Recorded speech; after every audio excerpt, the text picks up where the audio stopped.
Now, Dennis in the Schrift, the Onion Schlinky, the Shady Bushes Chili, Kenya Oni, the Shado, the Ocean, the Schnalle. Chitas, Ahe, will you did not shop? You guys know what I said? Yeah, I think my parents, they had to explain where we're coming from, who we are. So I just want to say thank you to everyone and just introduce ourselves. This is my brother right here, and that's our sister. So it's my oldest brother right here, Arlen, and my second oldest brother right here, Tyson, and then there's myself, and then there's my brother right here, Palando, and then we have a late brother. His name is Geralando. He was right after me, and this is his twin brother. And then there's our brother Miko over here.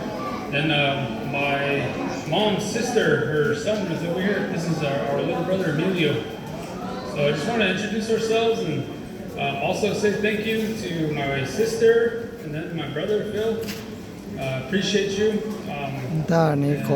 Coming over here, witnessing something good. And I also want to say thank you to your family too for their hospitality. I think Pao, that's what you said your dad's name is. I just want to say thank you for raising such a good person to my sister. He's a good person to us. That time that he came over, he met us over there. He's always taking care of my sister, and that's one thing that we appreciate as brothers. We lost a younger brother. We know what that's like, and it's not a good feeling to go through something like that. So we cherish our siblings, and I just want to say thank you, my brother, for that. Showing that type of life to our sister there, and then also for respecting our culture too, having our home up over there. Witnessing prayer happening, witnessing a miracle happening today. Something good that we got to see today for my sister, my brother, and my nephew there. So this time we want to share a song that our younger brother, our late brother that had passed, he composed some songs. And the song that he had made, we want to sing that for my sister here, my family. This is a song he made these words in there. We just don't put it in there just because it sounds nice or we have it in there because it's a prayer. And we want that our holy people to witness that for my sister, my brother there, my nephew. So we want to share that on his behalf. So thank you.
shi na cây đàn na cây ya na cây ya no ha na ya na